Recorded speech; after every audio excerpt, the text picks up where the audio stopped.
Well, excuse the ice pack today.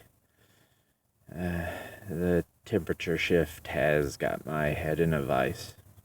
But anyway, uh, I am recording today. This is a gaming topic. This video is about when you're the GM and your players do something totally unexpected.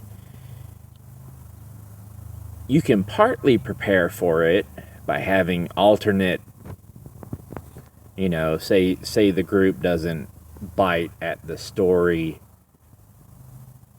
at the adventure you put forward to them. So you can either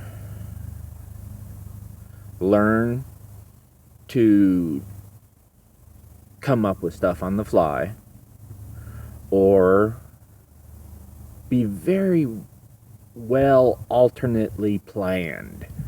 There's only two ways I see of doing it. I've learned to try to think more off the cuff, spur of the moment. I've never been a very witty person, as I'm sure some of you can tell, and by the pauses when I speak, I prefer to try to make sure just use the right words and take the time to say the right thing. But yes, I had a player just today. Oh, and that sun's getting me, I tell you what.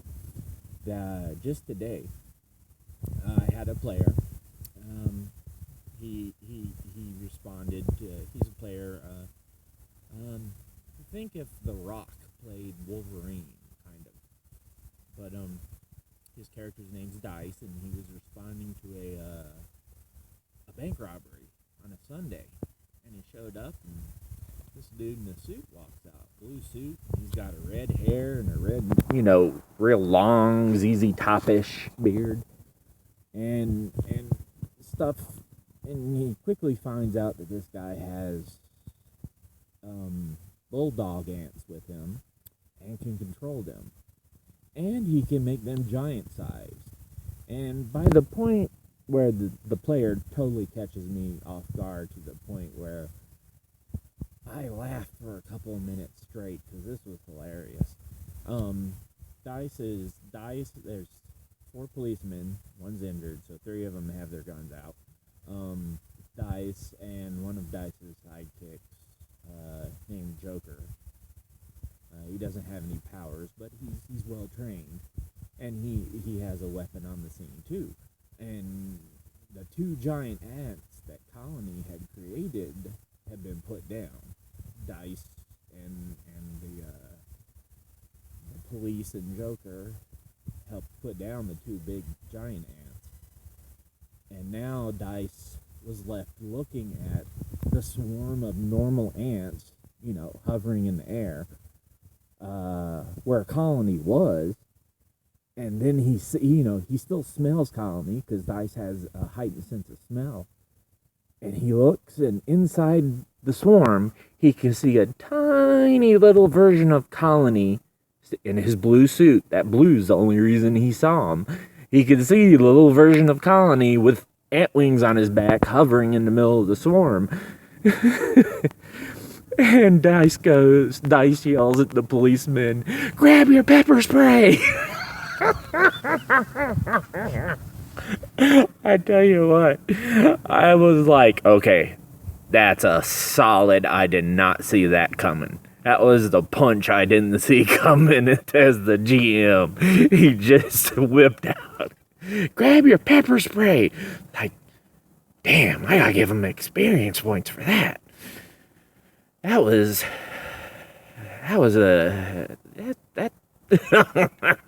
that's a pretty good idea. But I've also had PCs in the past.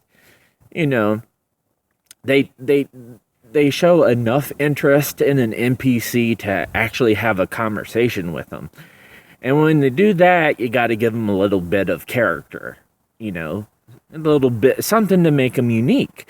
And, well, when I did NPCs, I always did the voice. I had one goblin bartender. He always spoke like this. And he got created because the characters they started, they hung out in the bar, and it was like I mentioned earlier. I was like, there's a goblin bartender. That's something you don't see often in Rifts. And eventually, while they'd been hanging out there, the goblin had, was known for serving drinks to people that would just lay them out. One drink, not even finish it, out cold, on the floor, flat on your back, bam. So one of the player characters decided, he's like, I'm going to try one of these drinks. I tell you what, man. He woke up later, and he was like, dude, that was some potent stuff. And later on, one of them, that same character was a techno wizard. I'm getting cold out here. It is currently very, very chilly in this area. But he was a techno wizard, a person who uses technology and magic together at the same time in their creations. And he bought a speedboat that had been converted and made to run on magical lines of energy. Kind of like float in the air, fly, but it was limited to these and sometimes invisible lines of energy. But anyway, they didn't find out till after he bought the vehicle.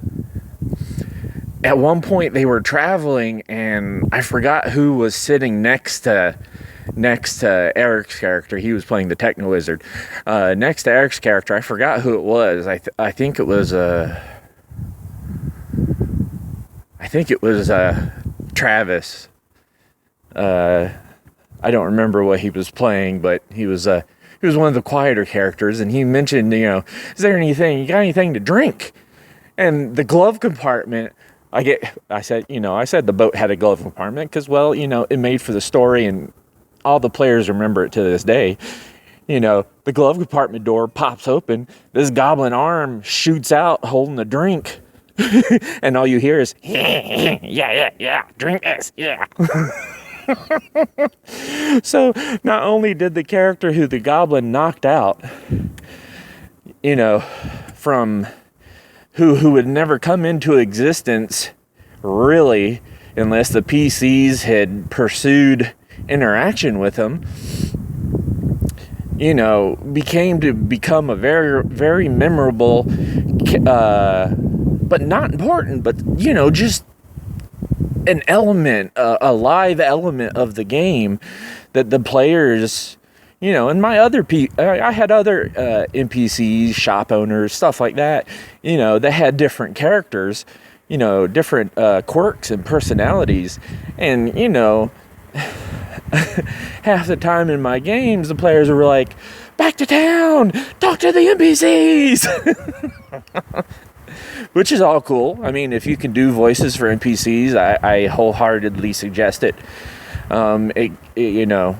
It adds a layer of detail and life to them. But Jiminy, it's cold.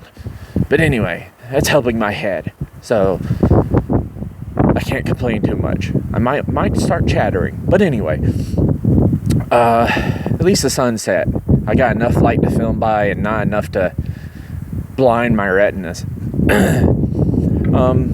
But yeah, either be very alternatively planned or be ready to roll with the punches if you're GMing, because sooner or later your characters, your players, will decide to take a wrong turn, intentionally or unintentionally, but at some point they're going to go off on the equivalent of a gaming tangent, and that's when you got to be ready. It's worth being ready for, because what's the alternative? Guys, I gotta stop it here tonight. You did something I didn't expect, and we gotta stop gaming. That's not fun for anyone. So if you're going to run a game, either, and you can also use, it, like sometimes for NPCs, I don't think up the quirks. I think up of a character from a movie, one NPC in one of my games, you know, I just used the picture from the actor who played Agent Smith in The Matrix. And he's Dr. Smith in the game, but he has the same mannerisms. I just took that character, you know, that type of personality, and inserted it and gave that character its own feel of lifelikeness. I know that's not a word. Its own sense of being alive. There we go. Apologies. But,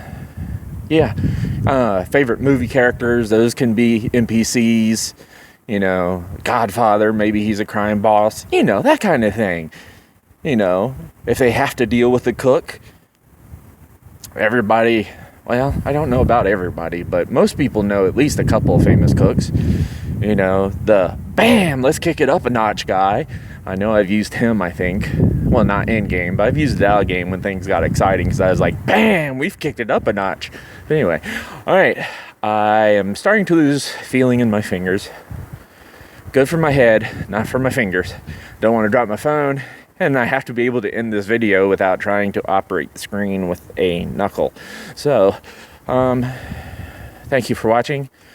I hope this has been of some insight and possible help.